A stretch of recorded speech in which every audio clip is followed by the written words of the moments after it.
What up, y'all? We got another one, episode 11, Beattie Buffs. Let's go.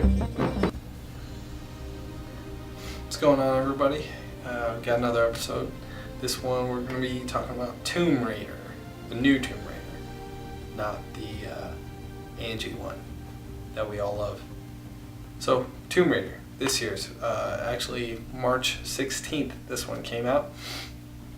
Took us a while to see it, but when we did, wasn't bad.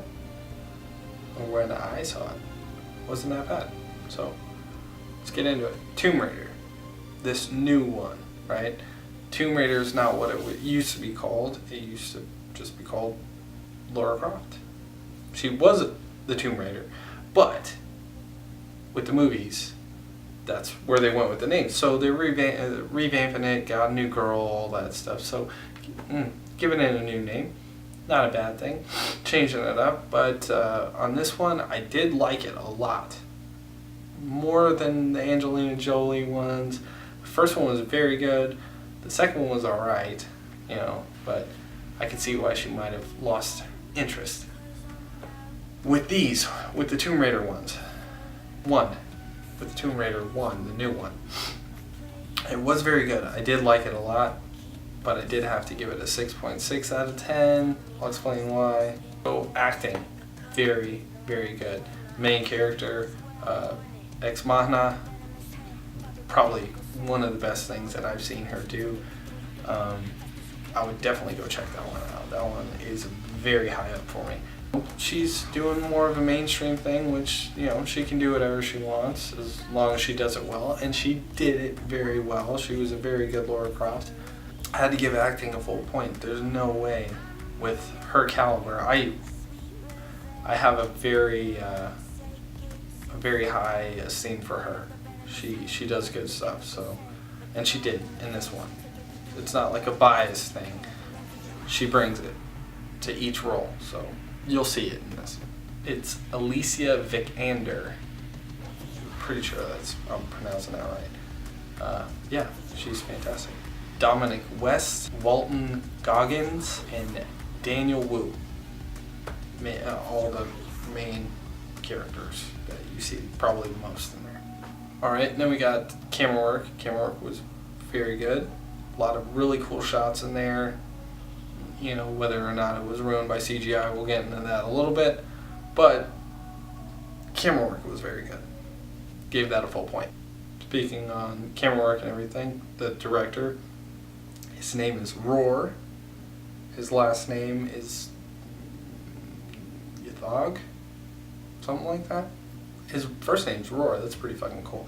He's not really known for anything, but that means, first movie. It actually wasn't bad for his first film. 6.6 I know isn't all that great. He could have done worse for his first film, but it's pretty good. I was a little bit more picky about it because I like Tomb Raider, and I've always liked them, so I might have been a little bit harder on it, but it was good for his first film. With the character development, because we've beaten the Lara Croft horse for so long, we know a lot about her. So they didn't do like a ton on her backstory. We knew Dad's died. We knew that Dad died. Daddy did. Now in this one, she is like rejecting her inheritance of Croft Manor and all that jive. A little bit different. That's a little bit not what we're used to, because in the other one, but now in the timeline of the other one, she is Lara Croft. She has been doing the Tomb Raider thing for a while. This is like an origins of how she became the Tomb Raider. This is early on. The Angie ones are already pre-established Lara Crofts. So this is kind of cool. This adds a new, little take to it. So character development, I gave a full point.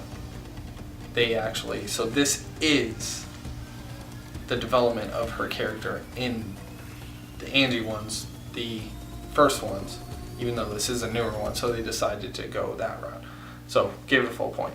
Editing, this category is fairly cut and dry, so gave that one a full point as well. Now, humor, it was fairly serious. There was a couple of points where it was funny, a little bit in the beginning, the end. Anytime Nick Frost was in there, gotta love him. Shaun of the Dead, big fat guy. No, no disrespect on that, but he's absolutely hilarious. So anytime he was on there, it was funny. She was even a little bit funny at sometimes, but nothing to write home about. So just had to give that one a 0.5. Not too big on the humor in that one. Now, music, I can't really say that there was like any definitive music in there. A couple of action scores, but I don't know. Just for me, that was probably the biggest problematic area was the music. So I gave that a 0.4. Just not really having it on that one.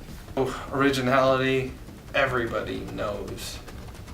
Well, at least I feel like everybody knows who Lara Croft is. The whole Tomb Raider essence, the video games from it's like the freaking 90s. It's been around forever. Had to give it a 0. It's not really original. It's a revamped story, but everything else, like the whole aspect behind it, so it's not really original. Had to give it a 0. Proper casting, self-explanatory. The girl is a badass when it comes to acting. If you don't know her, you need to know her. Okay, do your research. Go look up her films. She's very good, very good. So proper casting, gave that a full point. The father, I've seen him in some other stuff, but I can't remember where he was. But he's pretty good. And the main villain in there, he's around all the time. Sons of Anarchy, Predators, God, I can't remember. A couple of Django, he was in there. He was a bad guy in there too. He plays a bad guy. Hateful Eight, he's also in. So cast was strong. Cast was very, very strong. So full point. I know I said something about the music being the biggest hang-up. I forgot that we're getting my favorite category. So proper CGI is probably my biggest. Originality, it's already going to suffer because it's remake after remake. But proper CGI was probably the most annoying.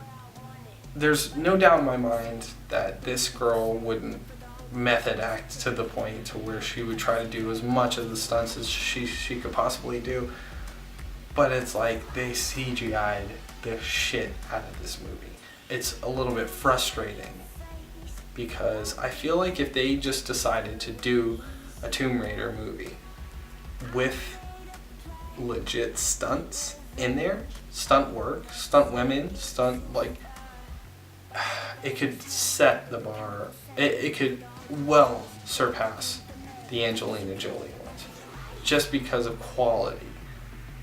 Get stunt people in there and do this and stop CGIing so many things.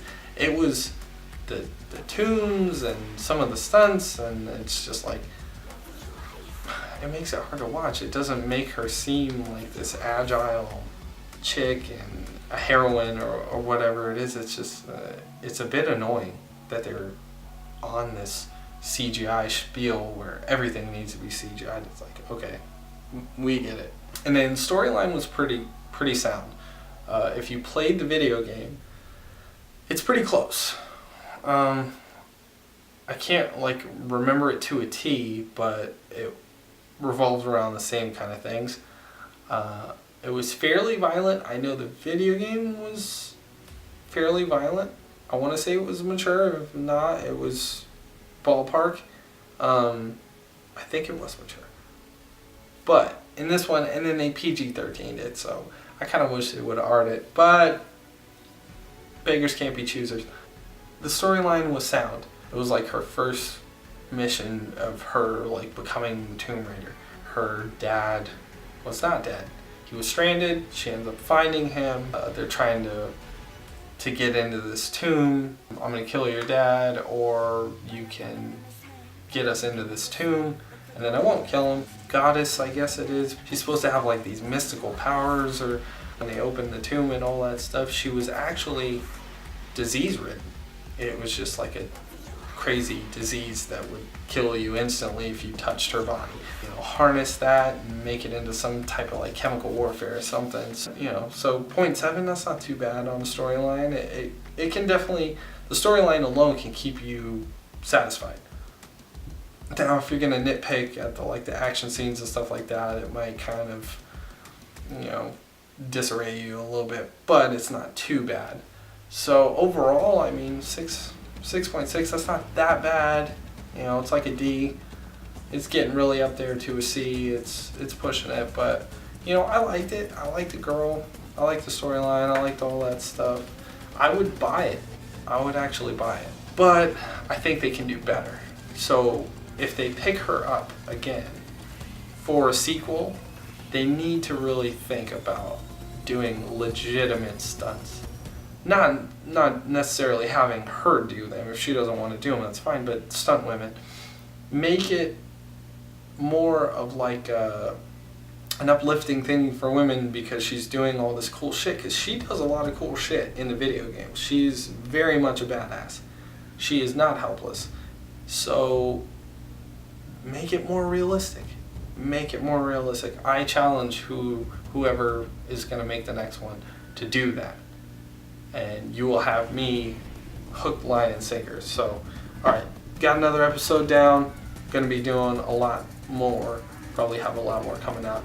However long it takes me to edit these fucking things, because it's actually kind of a pain in the ass. But I like it, so I'm not complaining. So yeah, alright, hope you guys enjoyed this one. I'm out of here.